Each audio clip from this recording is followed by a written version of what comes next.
Hi, my name is Tiago Duarte and welcome to another video of the FL Studio Beginning series. In today's video we are going to talk about recording. So in the first 4 or 5 videos we talked about music production, how to make beats, how to mix, how to master, and now we are going to the next phase, which is how to record your voice or other instruments into FL Studio. The process of recording sounds into FL Studio, it's a little bit tricky. It can become a little bit messier also because the workflow of FL Studio can sometimes be hard to grasp. So the first thing that we have to do is to configure our audio input, so that we have so that we know what we are going to record. So first I have FL Studio ASIO driver selected as my device. I could have my audio box, but I prefer the FL Studio ASIO driver. And here you can see show ASIO panel. We have to click here, and now we can determine which device we want as input. In this case I want the line from the audio box USB audio, which will give me the 2 inputs of my PreSonus USB audio interface will be available inside FL Studio. You can also mess around with the buffer size and set it to a lower value for lower latency or a higher value when you are mixing. So you can also change, or you can just keep it at in the middle of the configuration. So that's done. And now if we go to the mixer here in this button, for instance in channel 1, you can see that now we have in this top side of the instrument slot, we can see that we have here input and an output. This is so that you can select which input you want to configure for this channel. You can see you have, or I have, input 1 and input 2, which come from my PreSonus USB audio interface. And as you can see here, it says FL Studio ASIO device, which is how we configured in the preferences or in the options. And also you can use the stereo, which will give you the both, and mono, which will give you in 1 or in 2. In this case I will choose in 1 because my microphone, which I'm recording this voice with, it's connected to input line or instrument line 1, or mic into the input 1. So I will select this one in a bit. And I want to show you here this menu. And also you can, for instance, my PreSonus only have one output, so I could route this channel. For instance, if I had multiple outputs, I could route this channel to different outputs instead of my output 1 or 2. But in this case I only have one output, so this is going to be the one. But in this case here I don't want to choose an output, because if I go here to the channel, we can see that the channel is routed to the master, and if I go to the master, my master is routed to output 1 and output 2. This is the normal case in FL Studio, but if you have several outputs, for instance, if you have a separate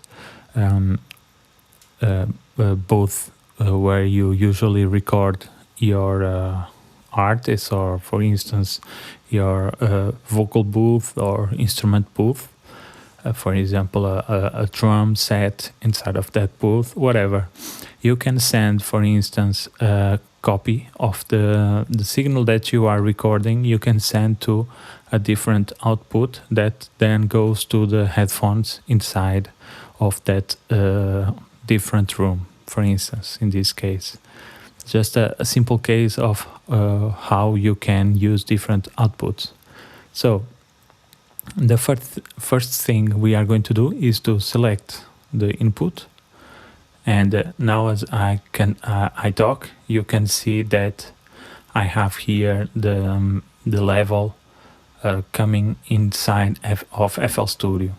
And as you probably are listening in the recording, you will see that we have a very, I don't want to say nasty effect, but this is the effect that you have when the same voice, in this case my voice, is duplicated with latency, and it gives this strange phase effect.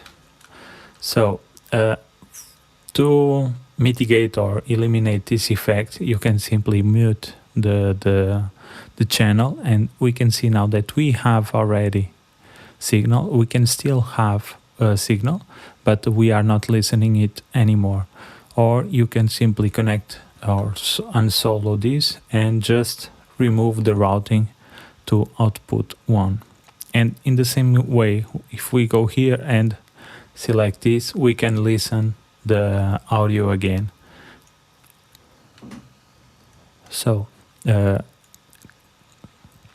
next thing that we can visually see is that this channel now it has a slighter purplish color, and it's different from the other channels, meaning that to highlight that this track is armed for recording. And if we go here, you can see this red donut, meaning that the track is armed to record. You can click it or unclick it. If you clicked here with the right button, you can specify where you want the record to go. In this case, it will go to the recorded folder, which is this one here, recorded folder. I have 3 recordings. And you can specify which folder you want, or you can just left click and it will be armed for recording. So the next step is to start recording, and we have several ways of recording, and not several, but several options when recording. And the next step is go here and click in the record. As you can see here in the int bar, if we go here, you will see record audio. And if we click here, we will be prompted with a new window. And in this window, I recommend you don't click here, don't ask this in the future, because it's easier, because sometimes you just want automation if you are recording MIDI, or you can record audio. So in different times you can, or you will need different configurations or different recordings. So I recommend don't click here. So here in terms of audio, we have here 2 options, or 3, because everything, it will record everything. But in concerning audio, we can have audio into the Edison audio editor / recorder, or audio into playlist as an audio clip. I usually go with this one because it will create a file inside of the playlist, which is easier to manipulate than audio into the Edison. But we are going to do both. First I will choose this one, audio into the playlist as an audio clip, and it will start automatically recording. As you can see, I moved the playlist and now we are recording. So if I stop, you can see that we have now a small recorded take of my voice. So let's listen. Let's disable ARM for the recording, and let's listen how this sounds. We'll start automatically recording. As you can see, I moved the playlist and now we are recording. So if I stop, we'll start automatically. Okay, so this is one way of recording your voice and or another instrument. Also, you can I think this is a better way, because if you have different patterns here, you can have different stuff in your config or in your playlist, and this will be easier for you to align and move audio around instead of doing via Edison. So we recorded into the playlist. Now we are going to record into the Edison. So let's go here. We'll start automatically and recording. Of course, I'm listening the main record that I did, and now we are recording. So if I stop, put everything. So okay. Now, as you can see, we have this is not a good example because we are recording on play. And since this ends, I will have here a marker saying that we did a a song jump. For instance, in this case, let me show you here. Every time we hit this last point, we start to see a song jump. As you can see, this is not very, how can I say, it's not the worst. Okay, so I stopped it. It's not the worst because you can delete the markers, but if you have a long recording, it will start to be a little bit boring. Okay, so let's listen now. I will show you then or a different way of recording without relying on this song arrangement. And let's listen to the recording.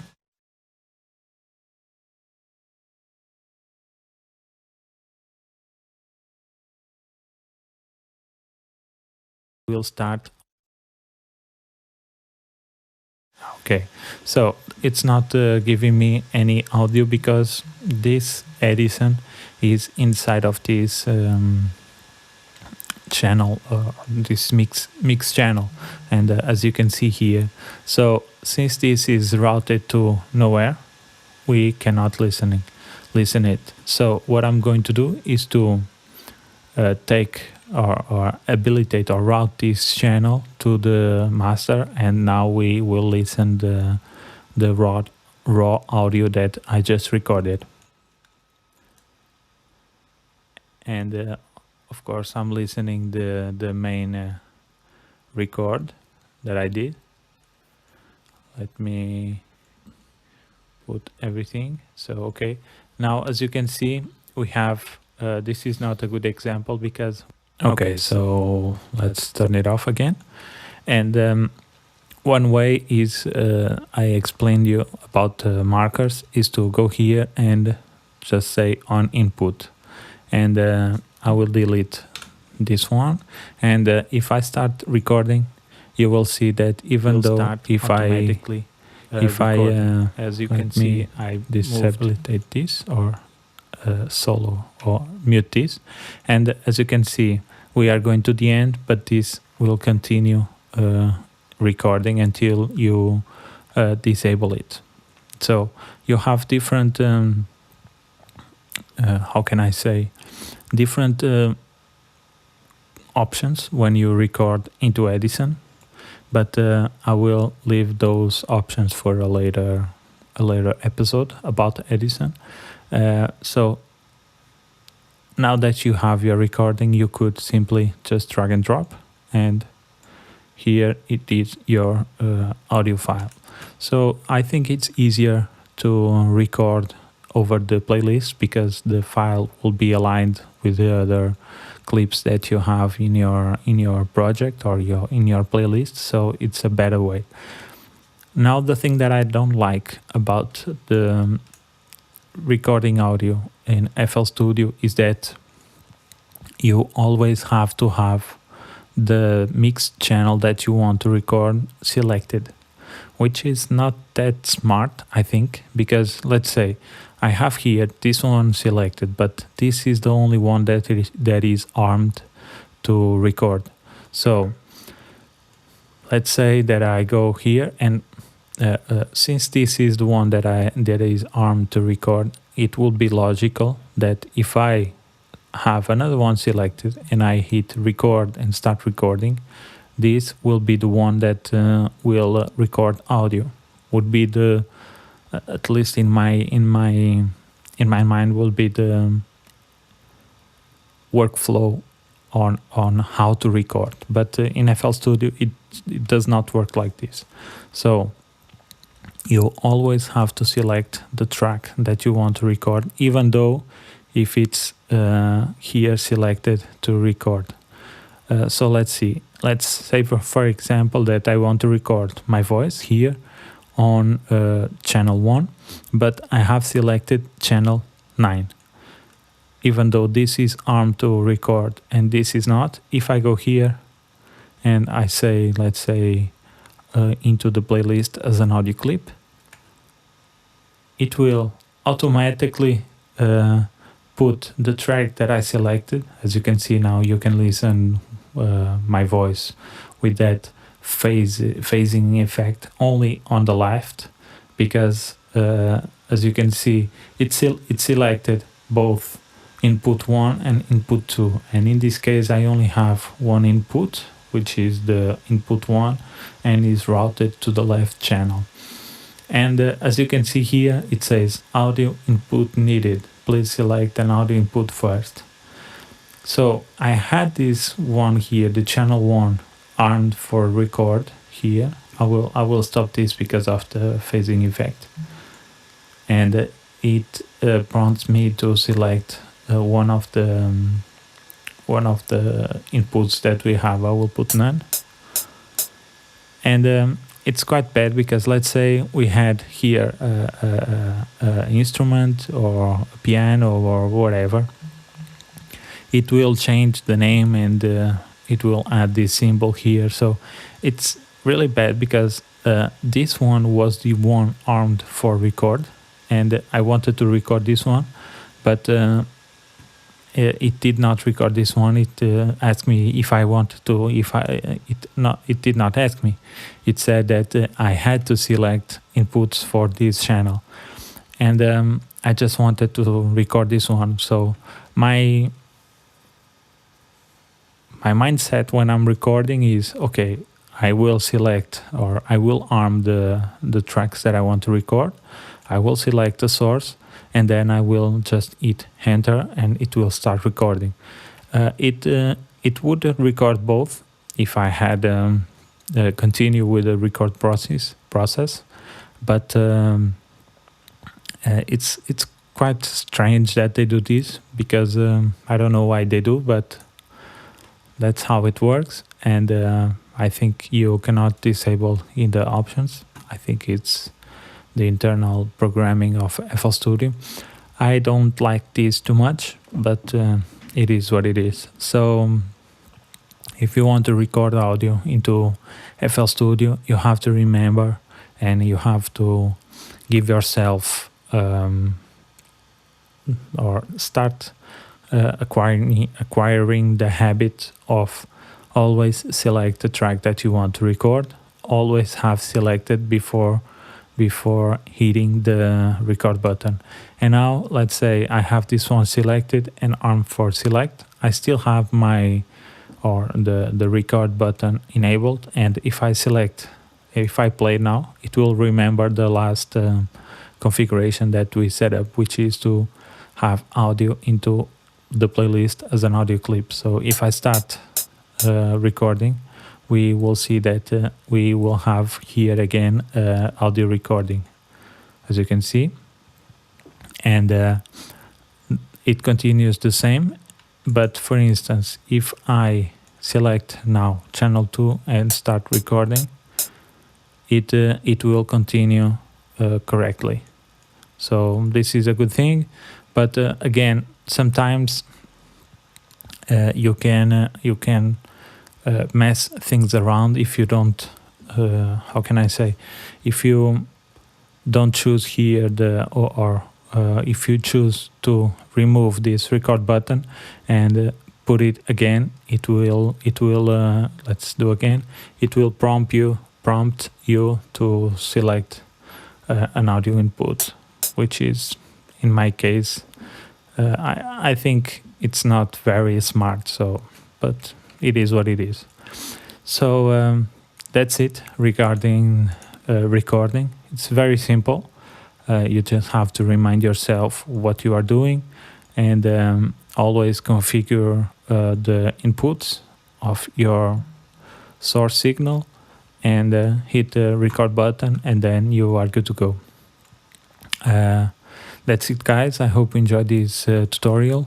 If you do, be sure to subscribe and activate the notifications so that you know when we upload new videos, and also be sure to hit the like button if you like the video. If you don't like the video, you know what to do. And also leave your questions and your comments in the section below, and I will make sure they will be answered. And that's it, guys. I'll see you in the next one. Peace.